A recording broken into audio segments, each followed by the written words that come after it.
Keko Bruni, helm on board Luna Rossa. Keko, after 2 weeks back in the water with Silver Bullet, now in Barcelona, what was your sensation out on the water? Well, first of all, we are very happy to be in Barcelona and to train in the official venue. It's a different piece of water for sure. The waves, we knew it, and today was a proof that are different from what we trained in Cagliari. So it's very important that we do as much sailing as possible in these conditions. We know that can be also worse than this. Today was probably an average day, waves for the waves. So yeah, we're super happy to be here in Barcelona. You mounted a new port foil just before shipping the boat.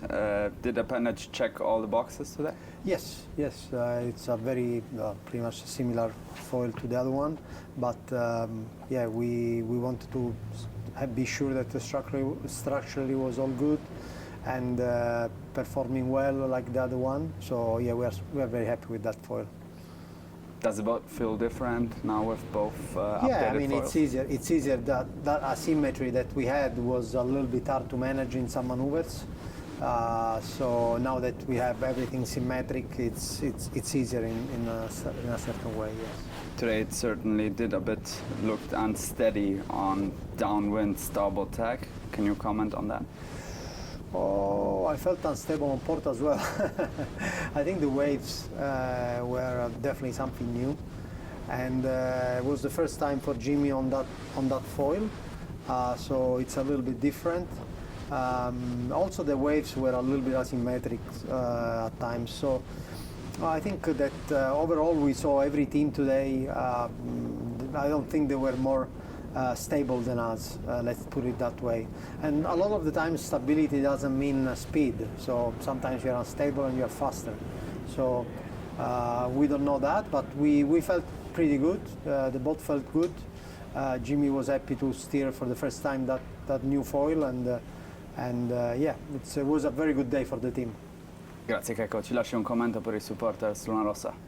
Supporter Luna Rossa, siamo qui a Barcellona, ci mancate, ci manca l'Italia, ma dobbiamo navigare il più possibile qui ed essere pronti per le regate. Grazie Keko.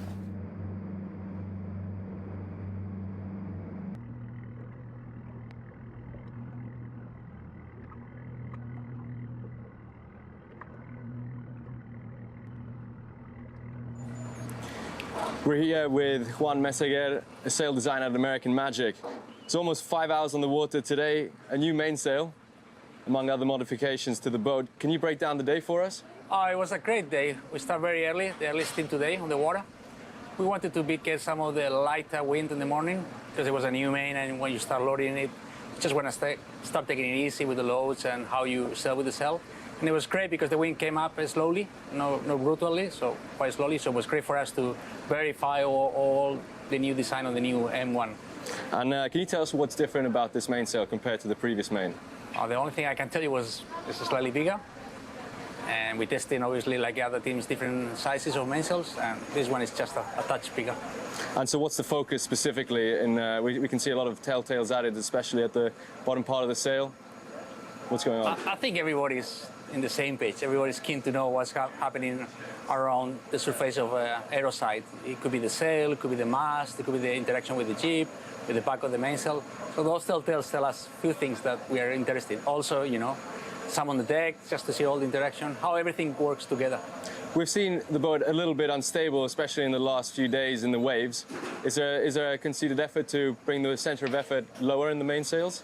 I think everybody's trying to push the aero for the best performance, and then also learn how to have more forgiveness on the trim and go through the waves or when it's bumpy. So it's nothing new. It's just pushing the limits and then back off a little bit. And we can see a lot of work in the jib clue area. There's quite a few stops and lots of focus there. Can you tell us what's going on?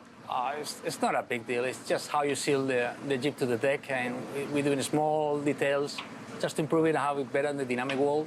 It's nothing major there. Can we expect many more variations of the sails? I think everybody does, right? Every single team is discovering new things, and it's where you're going to put your aero side on where you're going to basically let's say, optimize for which turning speed a given cell. That's where all the variations are going to come. And staying on the aero side, just moving to the deck, you've got a lot of telltales all over the crew area, and we've also seen the port forward cyclopod half covered with some telltales on it. Is the aero on that matching up to the designs? I think, as I say, we want to have how everything works together, how the foot of the cell interacts with the leeward side on those spots, how is the wingward flow going around those spots. It's all about, let's say, see what is the benefit of those things and how you can improve them. And the aero package seems to be more on the similar side to Luna Rossa and Emirates Team New Zealand, but a bit different to Ineos Britannia and Alinghi Red Bull Racing. What are your thoughts on the latter two boats? I think everybody look at every single path, and everybody took the path that it was the most correct, and I think those guys thought that was the right path. We also look at that path, so I think everybody knows what is everyone, and taking the path that we are more comfortable. Thank you so much for your time, Juan. No problem. Thank you very much. Thank you.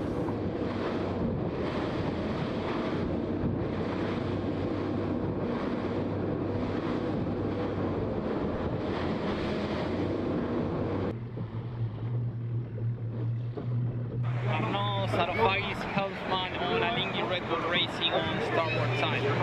Arnaud, can we start talking about last night?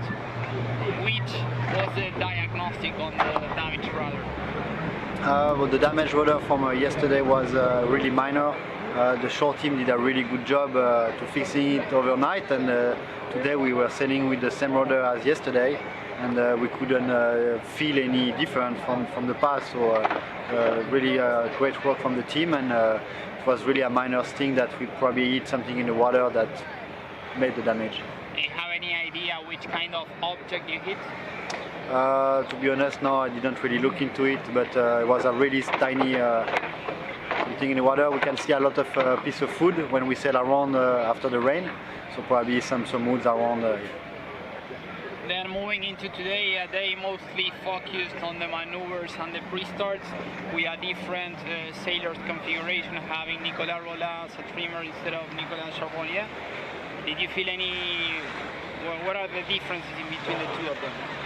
About the difference, it was first time for Nicolas Rolla to be on the trimmer post on the boat one, and I think he just need to get used to it. But it was a really good day. We did a lot of tricky maneuvers in challenging condition as well, but really good condition.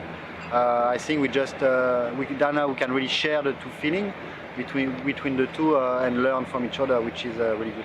Is the racing team open at this stage, or the names are already clinched for racing in 2 months? No, the racing team is still open for every position, even the helmsman, the trimmer, flight controller, and the cycler. It's of course we're not gonna jump on the bike, but between them they will rotate. Yeah. Then when speaking about the zeros you practiced today and the movements on the pre-starts, how is the coordination going between you, the trimmers, and the flight controller? Coordination is going pretty well. We started it yesterday, I think, or the day before, and we did some fine-tuning on what we wanted to improve, and today was a perfect day to do that, and we can still get better at it, and if we can get to the level of where we were with the AC40, with the AC75, we'll be in a really good position. How much room do you believe there is for improvement when maneuvering the boat in these difficult swell conditions? There is plenty of room to improve in every little maneuvers, especially in a condition like today. The last one. Today, different dynamic with the cyclers. We saw only 2 cyclers rotating. Which are the reasons behind that? That's a good question. I don't know. I didn't even notice that it was only 2 because the 2 new one came on my side. So I think it's just for a rotation through the group. Some are resting, some are sailing a bit more. I think we need to ask the physical coach to know what the plan is behind it. Okay, thank you very much. Yeah, thank you.